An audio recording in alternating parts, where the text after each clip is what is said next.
Beneath an aging oil portrait of Queen Victoria, inside a shuttered wing of Royal Lodge, lies a private vault that few even know exists. It isn't listed in official inventories. It isn't part of the crown jewels. But its contents? Dangerous, priceless. And one of them now belongs to Princess Beatrice, except her father won't let her touch it. For most, the Royal Lodge in Windsor is nothing more than an inherited relic, quiet, stately, and fading into history like the man who inhabits it. But behind its sun-drenched facade and ivy-covered walls is a door without a handle, a chamber buried in shadow. This vault is not guarded by the crown. There is no ceremonial key, no historic right to enter. It is private, personal, and what's inside has never been accounted for by any royal archivist. Decades ago, the vault was little more than a converted wine cellar, but by the late 1980s, it began to change. Jewelry that once belonged to obscure foreign royals, items deemed too scandalous, too politically inconvenient, were quietly brought back to England. Among them, a set of emeralds, deep green and glimmering with whispered shame. The suite was said to have been gifted by an Eastern monarch in exile, long before headlines turned him into a ghost. The Queen herself refused to wear them. Diana, reportedly, refused even to touch them. And so, the jewels were locked away, forgotten to everyone but one man, Andrew. He became their unofficial guardian, not because of beauty or value, but because they represented something else entirely. Power he still believed he held. Secrets he still believed he owned. Over the years, he added more to the vault. Bracelets with initials filed off, tiaras never photographed, heirlooms inherited unofficially through bloodlines that weren't supposed to exist. Each piece had a story. Each piece had a cost. And yet, not one had ever seen the light of a glass display. But death has a way of shifting loyalties. When Sarah Ferguson updated her will in private, away from advisors, away from Andrew, a single clause passed legal ownership of several items from the vault to their eldest daughter, Beatrice. Not titles, not lands, jewels. Pieces hidden so long, even the courtiers didn't dare mention them aloud. Beatrice didn't know right away. It wasn't until after her marriage, after she had moved forward with a quiet dignity the crown had long underestimated, that she found out. The clause was specific. The emerald suite, necklace, earrings, bracelet, brooch, was hers, but only in name, because Andrew still held the only key. He told her it was for her protection, that some things were better left untouched, that the past wasn't hers to unearth. At first, she accepted it, out of respect, out of love, out of habit. But over time, something changed. Whispers followed her into palace meetings, mentions of value, mentions of history, mentions of danger. She tried, gently, to raise the subject again. Asked once at dinner, asked again in writing. Each time Andrew dismissed her with vague platitudes. Not yet. It's not safe. You don't understand. But Beatrice did understand. She understood that this was no longer about inheritance. It was about control, about secrets her father couldn't bury, and a legacy she never asked to inherit. And still, the vault remained closed. But the vault was only the beginning. What Beatrice discovered inside would ignite the first quiet war within the Windsors since the abdication crisis. They were supposed to be a gift, an unspoken inheritance to a daughter quietly loyal to the crown. But the Emerald Suite had its own history, and its own blood price. When Beatrice lifted the velvet cloth inside the vault, she didn't just find jewels. She found the scandal Andrew had buried for 30 years. The suite was breathtaking. not just in its craftsmanship, but in the silence it carried. The necklace, thick with deep-cut Colombian emeralds, heavy and unapologetically regal, seemed almost too vivid for British hands. The bracelet, hinged in platinum with secret compartments. The earrings, unnervingly similar to a pair worn briefly by a deposed queen in a photograph that was once suppressed. These weren't ceremonial trinkets passed from monarch to monarch.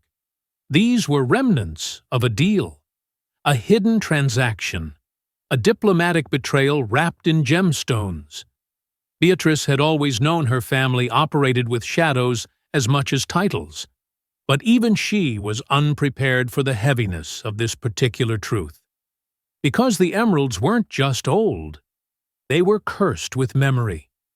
They had belonged once to a foreign ruler exiled during the last gasps of the Cold War. A ruler whose fall from grace was whispered to have been accelerated by British intelligence. The official story was clean. Private exile, quiet settlement, no loose ends. But the jewels suggested otherwise. They were never logged by the royal collection, never worn in public, never photographed on any royal woman. They had been brought back to Britain under secrecy, smuggled through diplomatic pouches, and placed directly into Andrew's possession. Why him? That's the part no one will say aloud.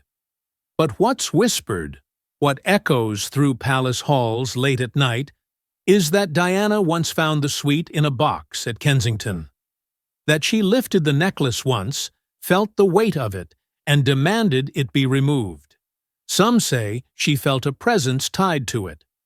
Others claim she recognized it from an off-the-record conversation with a visiting royal who warned her, plainly, that not everything in the palace was meant to be worn. Andrew never denied its existence. He simply refused to acknowledge it publicly. The suite became his obsession, even as his standing within the family fractured. He kept it locked away not out of reverence, but fear. Fear that the wrong eyes on these gems would resurrect a past that had been paid to stay buried. And now, by some legal twist he hadn't foreseen, they belonged to Beatrice. But inheritance doesn't erase history. It carries it. Beatrice didn't know whether to admire them or recoil. There was a pull to them, yes, but also a pressure. Like holding a secret the monarchy had no intention of ever explaining. Her fingers trembled as she traced the clasp. Her breath, shallow as memories that weren't hers, suddenly became inescapable. She saw not just jewels, but the cost of silence. The guilt stitched into royal bloodlines. The eyes that would burn through her if they ever saw her wearing them. She wasn't just holding gems, she was holding leverage, liability, and legacy. But it wasn't just the jewels' history that made them dangerous. It was what they symbolized, and who still wanted control over them. Andrew always believed he could control the narrative. But inside Royal Lodge, the past clings like dust to the drapery. Every object is a reminder of what he's lost, and what he still fears being exposed. Beatrice may have inherited the jewels, but Andrew never stopped believing they were his. For a man who once walked among heads of state, with the illusion of invincibility, the fall came fast and without ceremony. After the public turned its gaze, cold and unrelenting, onto his scandals, Andrew receded into the safety of his fortress. Royal Lodge, once a symbol of privilege and patronage, became a kind of mausoleum. Its grandeur faded beneath silence, its corridors haunted by the weight of what couldn't be unsaid. He lived not among people, but among objects. Each piece of furniture, each unopened box, each item carefully protected like a relic of better times.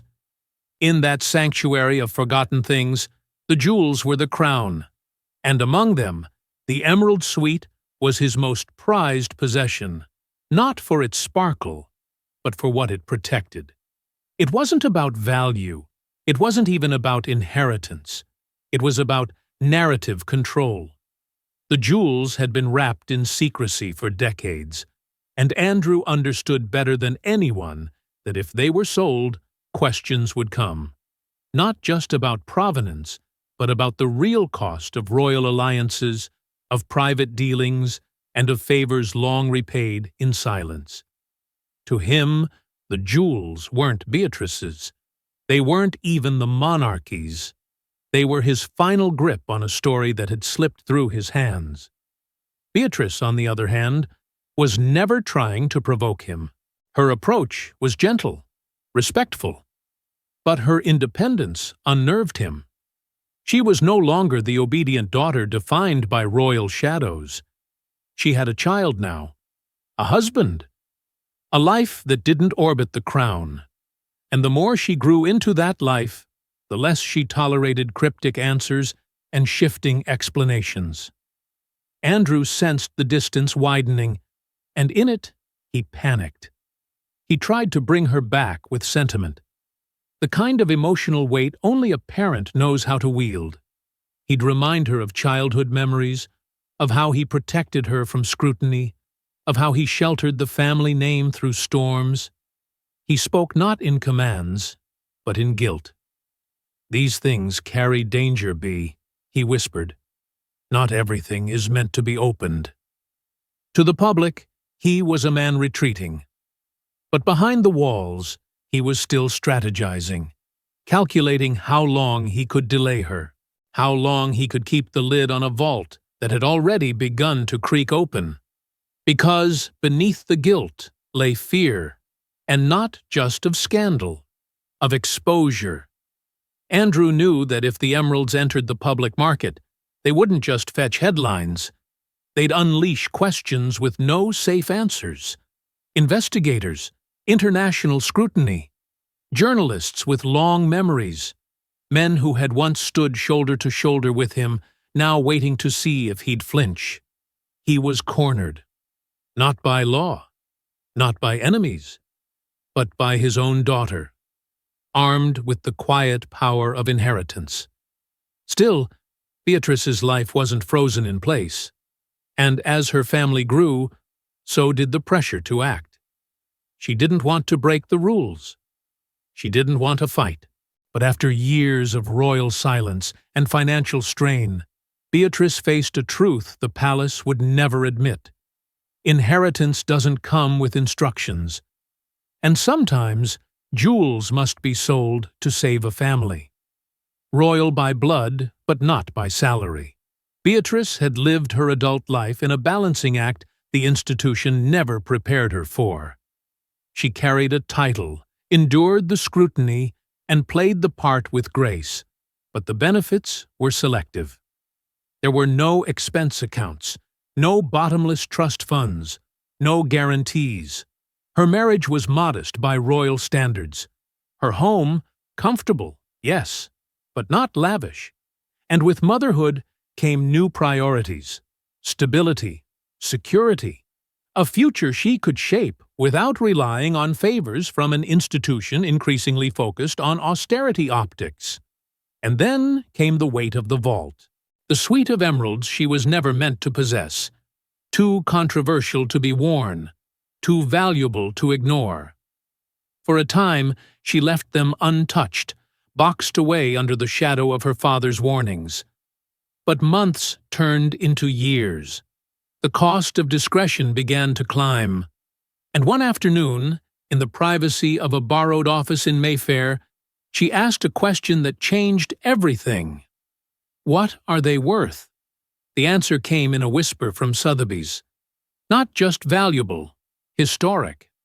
The suite, if authenticated and revealed, could command a figure that eclipsed most royal jewelry ever sold in private.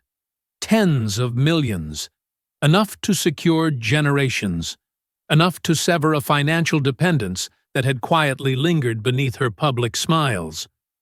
But it wasn't just about money. It was about agency, about owning something, anything, in a world where so much was inherited, But nothing was truly hers. Eugenie, the ever-watchful younger sister, was the first to know. She didn't gasp or protest. She listened, understood, supported. The bond between them, forged in quiet corners and survival, gave Beatrice the courage to take the next step. Preparing a letter of intent, unsigned but dangerously close to final. It wasn't rebellion. It was reason.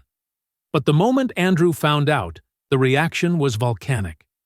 He didn't ask. He demanded. How dare she consider making their business public? How dare she risk the blowback? For the family? For the firm? For him? His voice wasn't just angry. It was afraid.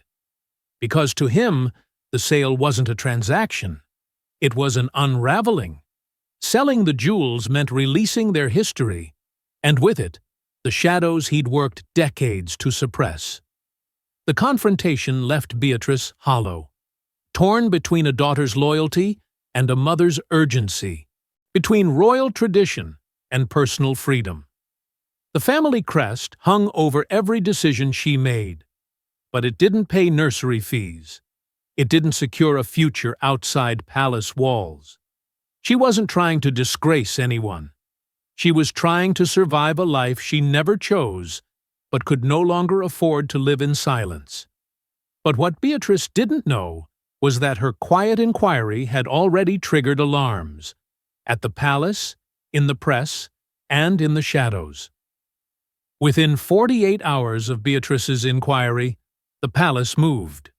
Not publicly, not officially, but quietly, through intermediaries and legal corridors to ensure the emeralds stayed exactly where they were.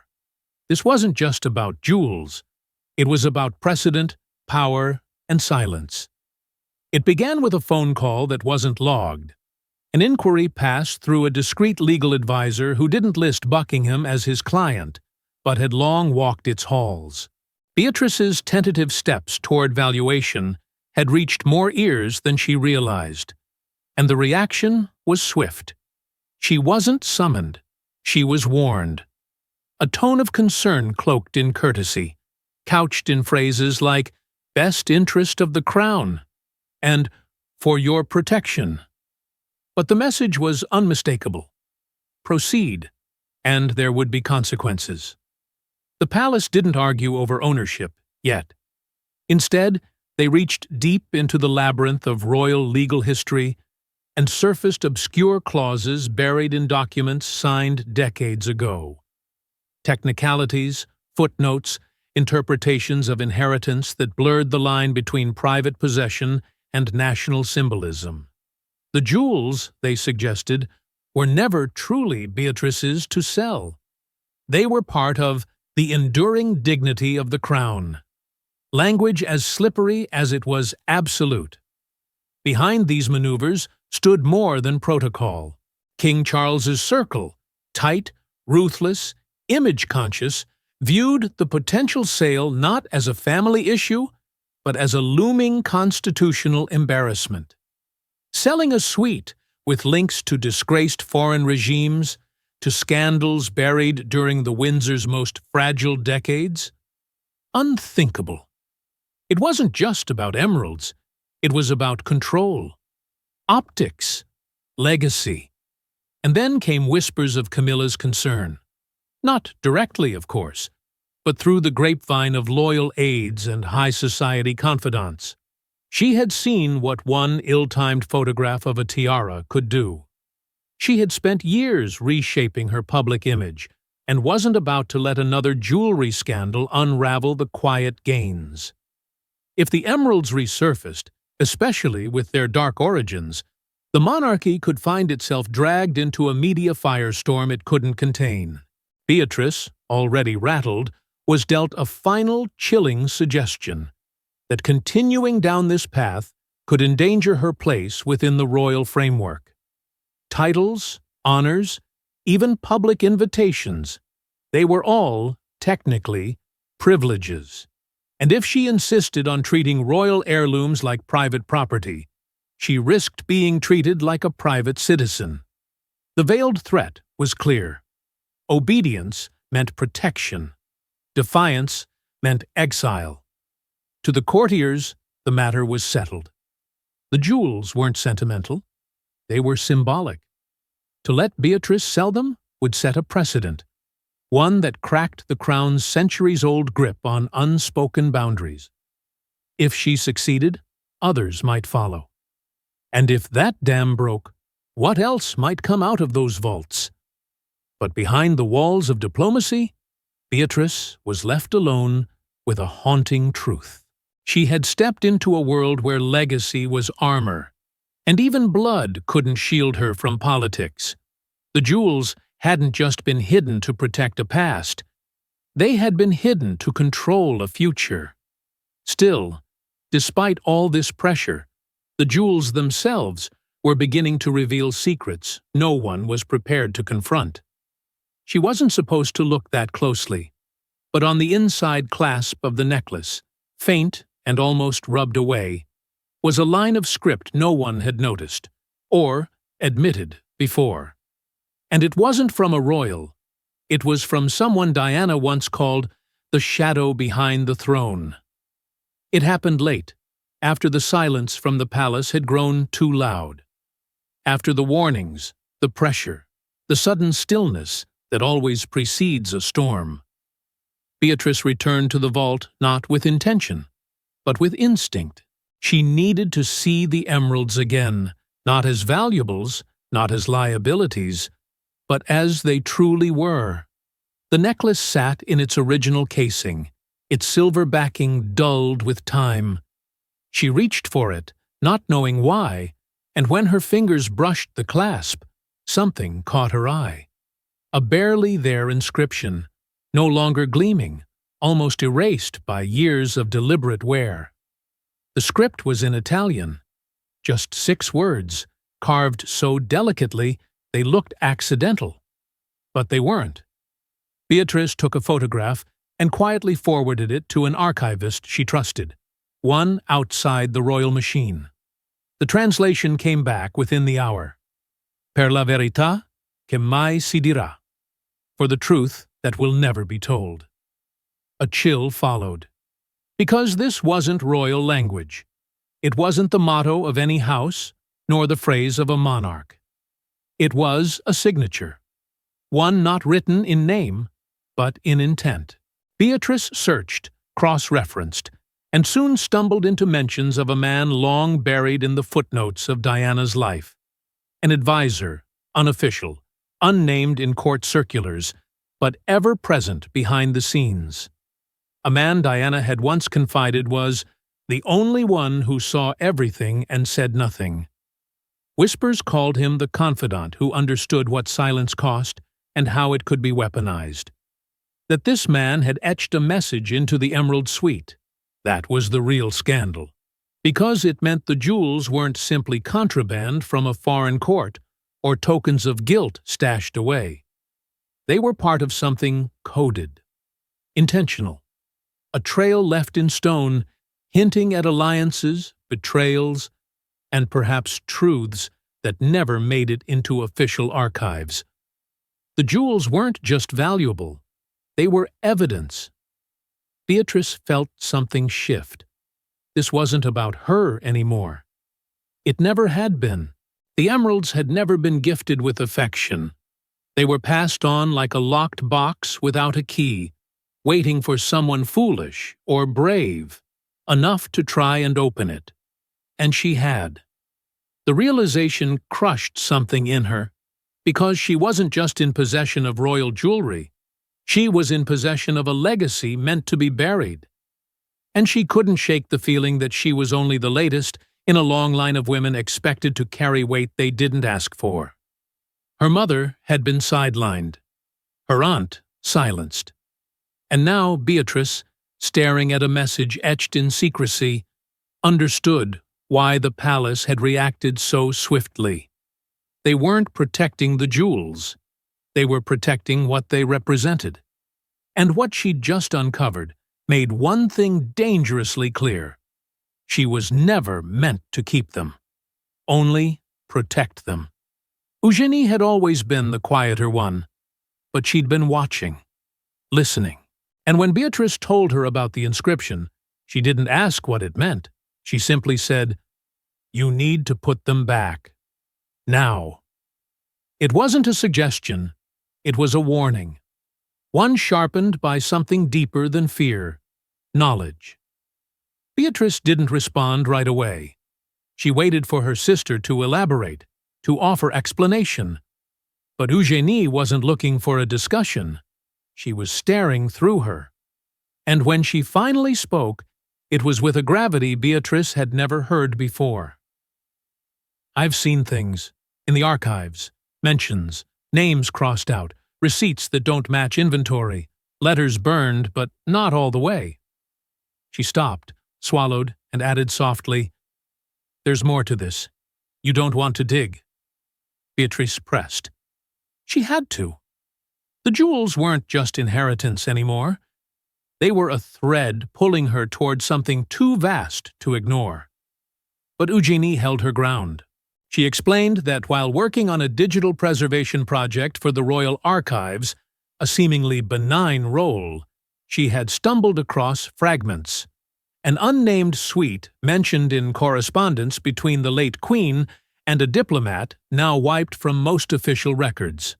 Notes about containment and political discretion. And a phrase, repeated 3 times across 2 decades, Emerald Protocol. Whatever it meant, it was always followed by redacted entries and files marked for restricted access. Beatrice was stunned. The more questions she asked, the colder Eugenie became. It wasn't hostility. It was protection. "You think this is about you," she finally whispered. "It's not. It never was." There were people, Eugenie said, still alive, still powerful, who had every reason to keep the Emerald Suite buried. Men who had operated in the margins of diplomacy. Names that had been kept out of books, not by accident, but by design. Selling the suite wasn't just controversial. It was dangerous. They were never meant to leave the vault, Eugenie said, and definitely not meant to be seen. Beatrice recoiled, not out of disbelief, but from the sharp weight of a truth she hadn't wanted to name. This wasn't a family relic.